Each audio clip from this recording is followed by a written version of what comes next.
Guys, I think we may have a new contender for most frightening film of the entire year. Holy sh**, David Bruckner really knows how to do a jump scare.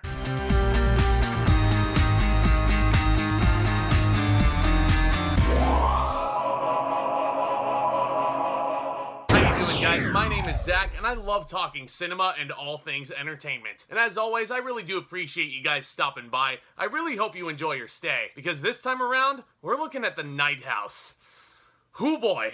Now, I did see all of these trailers over the past couple of months. I've heard all of the buzz surrounding The Night House and how it was this freaky thing. And I was haunted by that score, you better believe. I heard all the rave reviews of it coming out of Sundance. So I was totally ready for this. This one was directed by David Bruckner, and it stars the ever-so-talented Rebecca Hall. And Hall in this film plays Beth, who is left alone in the lakeside home her husband Owen built for her. But she is left reeling from the unexpected death of her husband, and she tries as best as she can to keep it together. But then the dreams start coming. Disturbing visions of a paranormal presence in the house start calling for her. But then the harsh light of day washes away any proof of a haunting of any kind. And against the advice of all of her friends, she begins digging through all of his belongings, yearning for answers. So I've definitely been around the block, guys. I've seen a lot of scary shit on the big screen throughout my life. And I've said this a lot in my past videos, so I apologize if I sound like a broken record when I say this.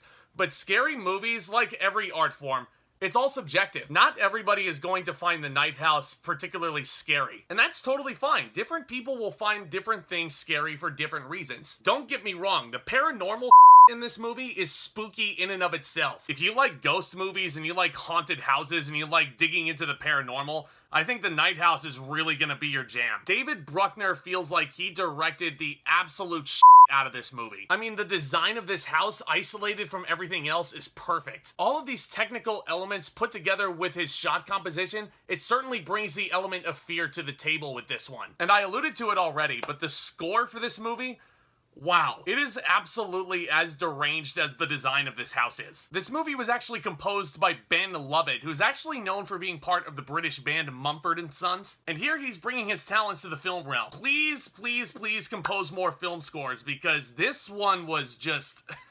Wowee. This score really is the stuff of nightmares. These are the jolts of music that will jolt you awake in a panic at the middle of the night. I tip my hat to you. David Bruckner, same goes for you. This is such a beautifully shot film from start to finish. The ghost appearances in this movie are among the cleanest and most anxiety-inducing sightings I've seen in quite some time. I mean, it's just absolutely seamless the way all of these spirits flow into the set design. Pay close attention because you'll get some really spooky Easter eggs. Now, I've got to talk about Rebecca Hall as well, because I've always really respected everything she's brought to the table in all of her past work. Especially in this film, though, she is absolutely devastated from the opening frame. This is such a grievingly real turn from her. Some could honestly argue the best she's ever been in her entire career. But when you watch this film, it's definitely hard to argue that point if someone were to make that. I could just feel her pain throughout the entirety of this runtime, and I felt absolutely gutted for this character. But getting back to how subjective scary movies are, there are certainly some things in this film that will jump out at you, and I'm not gonna lie, it really made me keep myself on my toes. I'm serious, guys. I always trash on horror movies for always having to rely on the jump scare. The Night House doesn't rely on that aspect per se, but it really knows how to use them effectively. But that brings me to what I find really scary about The Night House. It's the family drama and the themes that David Bruckner is bringing with us. This is a story similar to the vein of like The Babadook or Hereditary. These are all films that I feel like could really happen. And the reason why those movies, and in that sense The Night House, the reason why all these films are so scary, they're all so grounded in reality. This is a film that deals with grief, loss, acceptance, truly some heavy themes here, things that are sad, and you feel that seeping through every little scare, every little shot, every little thing in the corner ready to turn its head and jump out at you. It's honestly amazing what David Bruckner accomplished here with The Night House. I really dug this movie, guys. Now, my issue with this film is unfortunately a big one, though, and this is what I think is really frustrating about this film, because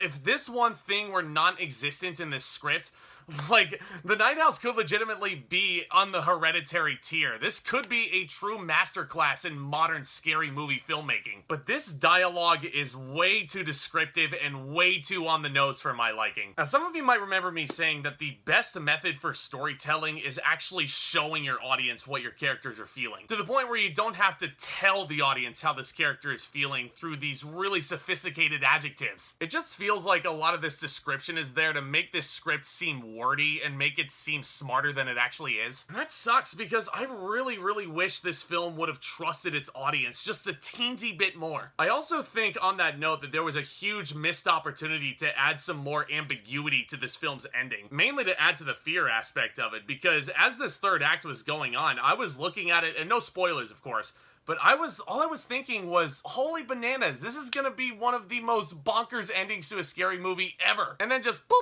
snaps you right back to reality. I was like, damn it, you almost had me. Besides that nitpick though, I would absolutely recommend you guys go to your local theater and check out The Night House as soon as you can. I'm gonna give this film a B+.